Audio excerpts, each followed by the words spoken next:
Police का तो कोई कुछ कहना है नहीं। अच्छा। वो तो बिहार पुलिस का आप स्थिति जानते ही हैं कि कितना तो सक्रिय क्या है। लगता है कि अगर पुलिस सक्रिय होती तो आकर्ष का जान बच हो सकता था? हो सकता है, इसमें तो कहीं कोई दुमत नहीं है। ऐसा ही सही बताओ, मेरा बेटा कहाँ है? आकर्ष आपका बेटा था? जी इकलौता बेटा था? जी, आप क्या व्यवसाय करते हैं, क्या काम करते हैं? बस का है। बस का काम करते हैं। थाना हाँ। में केस कर दिए हैं। उसके बाद डीएसपी साहब का नीति तो हमें अच्छा नहीं लग रहा है। अच्छा। प्रेम प्रसंग यंग ब्लड है तो प्रेम प्रसंग का ही हवाला दे करके इस केस को क्लोज करना चाह रहे हैं। बिहार में कथित सुशासन राज और जनता राज के बीच आए दिन लगातार हत्या, लूट, बलात्कार और अपहरण जैसा मामला सामने आ रहा है। बिहार के मुख्यमंत्री नीतीश कुमार के गृह जिले नालंदा के विहार थाना क्षेत्र से पिछले 1 तारीख को आकर्ष नाम का एक बच्चा अपने घर से गायब हो गया और 9 जून को पटना से उसका डेड बॉडी बरामद हुआ है। फिलहाल इस वक्त हम उसी आकर्ष के घर पे मौजूद हैं और उनके परिजनों से हम बातचीत करेंगे कि आखिर पुलिस की निष्क्रियता के कारण कैसे उनके बेटे की हत्या हो गई। ये उसी आकर्ष का घर है और आकर्ष अपने घर का इकलौता चिराग था। आप समझ ही सकते हैं कि जिस घर का इकलौता चिराग उसके घर से चला जाएगा, उस परिवार पर क्या बीत रही होगी। ये शोक संतप्त परिजन हैं, वो दुखित परिजनों को ढाढ़स बढ़ाने के लिए आए हैं। ये उसी आकर्ष के पिताजी हैं, उनसे बातचीत करेंगे कि आखिर कैसे ये घटना घटी। क्या नाम हुआ आपका सर? अंजय कुमार। आकर्ष आपका बेटा था? जी इकलौता बेटा था? जी, आप क्या व्यवसाय करते हैं, क्या काम करते हैं? बस का है। बस का काम करते हैं। जी, कैसे कैसे ये घटना 1 तारीख को मेरा बेटा गया है पटना कह करके क्या कह के गया था? कि जा रहे हैं पटना पापा, कुछ बैंक प्राइवेट बैंक वाला अथी इंटरव्यूअर था, उसी में जो जा रहे हैं पटना। ठीक है, वो तो यहाँ से चला गया। उसकी मम्मी 9 बजे फ़ोन की है, 9:05 9:10 में, तो कहा कि मेरा मोबाइल बंद हो जाएगा, सुमंत मेरे साथ है। कहीं ठीक है बेटा, तब पहुँच गए पटना। तो हाँ मम्मी हम पहुँच गए हैं, मेरा मोबाइल डिस्चार्ज हो रहा है, इसलिए सुमंत के मोबाइल पर बात कर लेना। वहाँ पर तो मम्मी काट दी फ़ोन की, पहुँचिए गया है। तब तो वहाँ पर से करीब 1-1:30 बजे फ़ोन की तो कहा कि नहीं आंटी जो हमारे साथ नहीं है। तो इस समय वो ध्यान नहीं दी इस बात पर, लगा कि हो सकता है इधर उधर गया होगा। हाँ। तो फिर इस शाम में फ़ोन की, तभी कहानी बनाना शुरू किया कि हमरा तो पैर गिरा के छिलका पर बख्तियारपुर में पड़ गया, हम गए नहीं। ये सुमंत बोल रहा था। 10 बजे रात में हम बात उससे किए, सुमंत सही बताओ मेरा बेटा कहाँ है? तो ये नहीं सर, धैर्य से काम लेने की आवश्यकता है इस दुख की घड़ी में। मैं समझ सकता हूँ कि आपके घर का इकलौता चिराग आपको छोड़कर चला गया। जिस आकर्ष के लिए आप सब कुछ कर रहे थे, वो आकर्ष अब आपके पास नहीं आएगा। लेकिन इस दुख की घड़ी में धैर्य से काम लेने की आवश्यकता है ना? तो वो घर में आकर्ष घर में बताया था कि मम्मी हम सुमंत के साथ ही जा रहे हैं। नहीं, घर में बीच रास्ते में बताया है ना, 9 बजे के करीब बताया है कि बीच रास्ते में उसके साथ हुआ है। नहीं, बिहार शरीफ से ही हुआ है साथ। उसका भी पंडित गली में किराए के मकान पर रहता है, मंगला गौरी के पास। तो वो बताया है, रास्ता पटना पहुंचा है तब कि सुमंत मेरे साथ है।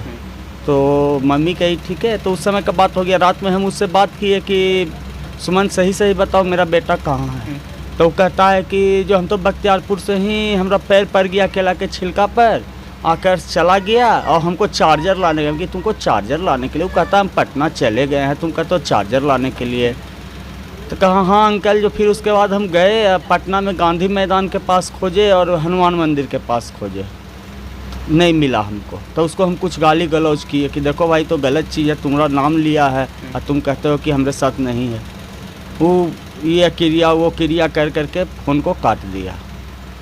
फिर मेरी और पत्नी जो है वो अपने भाई को कही, तो उसके साथ भी वही चीज़ कह रहा है कि हम तो बख्तियारपुरे में ही रुक गए, हमको कुछ मोती उती का काम करता, वो डिलीवरी देना। तो ही पूछा किस दुकान में दिए वही बताओ, हम वहाँ जाके पूछते हैं। बताने में सक्षम नहीं था, वो नहीं बता रहा था कि हम कहाँ दिए हैं। कल हो करके फिर सवेरे सुबह करीब 6 बजे के करीब फ़ोन किए फिर मोबाइल पर, तो का उसका मामा उठाता, कहता है कि तो मोबाइल दे के चला गया महावीर मंदिर के पास मेरा भगना मरने के लिए। मेरा साला बोला कि ऐसा कैसे होगा भाई कि आपके आँख के सामने आपका साला मरने चला जाए, हाँ आपका भगना मरने चला जाए, तो ये तो होने का चीज़ है नहीं, आप कैसे मामू हैं। तो नहीं, वो तो यही कह के चला गया, जो अभी तक आया नहीं, हम उसको खोज रहे हैं। फिर हम लोग थाना गए, थाना में केस किए हैं और 2 तारीख को थाना में केस? हाँ 2 तारीख को हम लोग 10 बजे के आसपास बिहार थाना में हाँ। केस कर दिए हैं। उसके बाद डीएसपी साहब का नीति तो हमें अच्छा नहीं लग रहा है। वो तो प्रेम प्रसंग यंग ब्लड है तो प्रेम प्रसंग का ही हवाला दे करके इस केस को क्लोज करना चाह रहे हैं। अब उनका तो हमारे नज़र में ठीक है, प्रेम प्रसंग में हत्या नहीं हो सकती है क्या? नहीं, वो हत्या नहीं बोल रहे थे, वो तो कह रहे थे सुसाइड। हत्या बोल देते तो बात वहाँ पर कुछ दूसरी होती, वो सुसाइड का नाम ले रहे थे। तो सुसाइड तो दूसरा चीज़ हो गया कि वो लड़का खुद किया, हत्या हुआ कि दूसरा कोई किया। अच्छा, 2 तारीख को जब आप अंजय जी आवेदन दिए थाना में, उसके बाद पुलिस कितनी सक्रिय दिखी? पुलिस का तो कोई कुछ कहना है नहीं। वो तो बिहार पुलिस का आप स्थिति जानते ही हैं कि कितना सक्रिय। तो क्या लगता है कि अगर पुलिस सक्रिय होती तो आकर्ष का जान बच सकता था? हो सकता है, इसमें तो कहीं कोई दुमत नहीं है। ऐसा तो होगा नहीं कि ले गया तुरंत वो मार दिया होगा, 1 आध दिन बाद ही मारा होगा, क्योंकि जो वहाँ पटना PMCH में बोला गया कि 1-2 दिन के बाद ही इसका कुछ हुआ है, तो कहीं ना कहीं तो ये बंधक था बेचारा। तो पुलिस की टीम कहीं गई थी उसको खोजने के लिए, कोई प्रयास की थी पुलिस? 2 तारीख तक तो कोई तैयारी नहीं थी। अब कह 3 के रात में गई है, कहती है हम पटना में खोजे, हमको नहीं मिला। 4 के सुबह हम लोग खुद उसके मामा को पुलिस के हवाले किए हैं पटना कोतवाली में। बिहार थाना को फ़ोन किए तो वो कोतवाली को अथी किया है, तो वो हाँ तो डीएसपी को तो हम लोग डीएसपी के पास हम लोग। अच्छा, आकर्ष किस क्लास में पढ़ता था? ग्रेजुएशन का ये फाइनल ईयर है, उसका रिजल्ट आने वाला BA कॉम का। उस बच्चे से कैसे दोस्ती हो गई थी? सुमंत से इसका कैसे दोस्ती हुई? ये लॉकडाउन का ही कमाल है, जो मंगला गौरी मंदिर जाते थे और 2-4 घंटा हम लोग भी बैठते थे, कोई काम था नहीं, मंदिर खुला हुआ था उस समय, तो जाके बैठते थे। उसी बीच में वो यंग था, वो भी यंग था, दोनों में अथी हो गया, मेल मिलाप हो गया। और वहीं पर उसका घर था तो मेल मिलाप हो गया। यानी सुमंत दोपहर में बताया कि हम पटना में हैं, फिर शाम से बहाना रचना शुरू कर दिया कि हम। दोपहर से ही बहाना वो रचना शुरू कर दिया। वो शुरू से ही बहाना रच रहा है, ऐसा नहीं है कि वो बहाना नहीं रच रहा। और CCTV फुटेज में हम लोग पटना में खंगाले तो सब जगह वो साथ है, सब जगह साथ है। लेकिन कहता है कि ओवर ब्रिज से कूदा है, कौन ओवर नया ब्रिज जो नया वाला बना है, जेपी से तो उससे कूदा है। अच्छा। लेकिन वहाँ जाने का फुटेज उसके पास नहीं है। यहाँ DM साहब के आवास गांधी मैदान तक उसका CCTV फुटेज है, उधर का CCTV फुटेज नहीं है।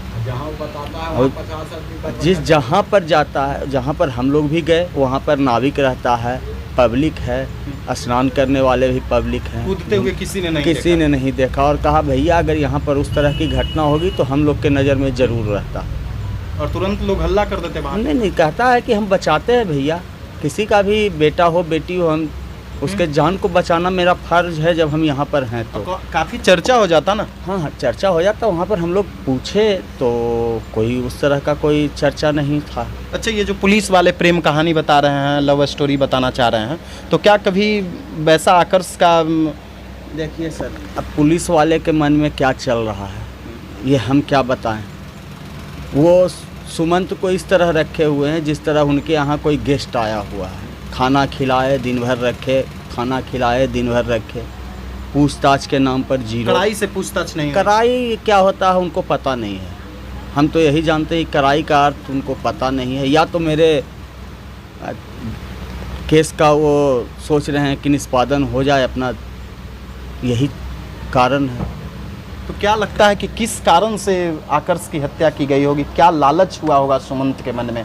ये तो मैं कह पाऊँ, ये संभव नहीं। अगर ये मुझे पता रहता तो मैं तो सुमंत के साथ रहने नहीं देता। अगर ये मुझे जानकारी रहती तो मैं सुमंत के साथ रहने देता तो नहीं उसको। 9 तारीख को आपको कब पता चला कि भाई 9 तारीख एक डेड बॉडी बरामद हुआ है वो हमारे बेटे का? NDRF का टीम खोज रहा था तो मेरा साला और नहीं तो एनडीआरएफ के टीम के साथ मेरा साला था, मेरे माम ससुर थे।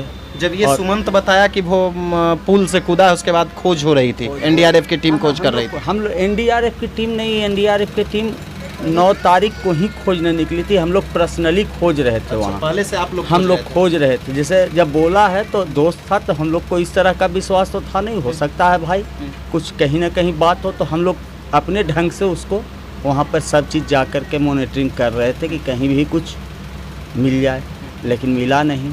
वो तो एनडीआरएफ की टीम थी।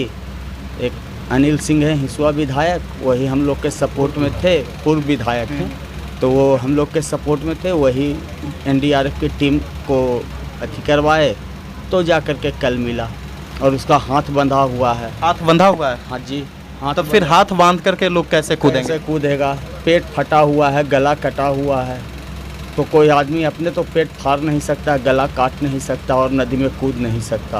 यानी सबको देखकर ये कंफर्म हो गया कि उसकी हत्या हुई है? हम क्या कहेंगे, वहाँ के डॉक्टर कह रहे हैं, वहाँ का कैमरामैन कह रहा है, जो भी देख रहा है। अगर आप देखिएगा आप भी कहिएगा। लेकिन हमारे डीएसपी साहब के आंख पर पट्टी बंधा हुआ है। वो कानून के जो एक तराजू वाले लेके खड़ा रहते, उसी तरह हमारे डीएसपी साहब आंख में तराजू लेके खड़े हुए हैं कि सुमंत अच्छा आदमी है, भला आदमी है। अब क्या पर्पस, क्या कारण है, वो तो डीएसपी साहब बताएं, हमें तो पता नहीं है। लेकिन अगर पुलिस चाहती तो जान बच सकती थी। पुलिस चाहती तो सर अच्छा जगह जान बची है। अगर पुलिस एक्टिव रहेगी तो जान बचेगा ही। घर का इकलौता बेटा था ना? घर का इकलौता बेटा था तो क्या करें, अब तो कुछ कर हम नहीं सकते हैं, हमारे हाथ का तो कोई चीज़ है नहीं। तो ये आकर्ष के पिता हैं अंजय सिंह, जिनके घर का इकलौता बेटा था आकर्ष, और इनसे यह कहकर अपना घर से निकला था कि पापा मैं इंटरव्यू देने के लिए पटना जा रहा हूँ। शायद इन्हें ये मालूम नहीं था कि अब इनके घर में इनके इकलौते चिराग का शव वापस लौटेगा, और वो भी पुलिस की निष्क्रियता के कारण।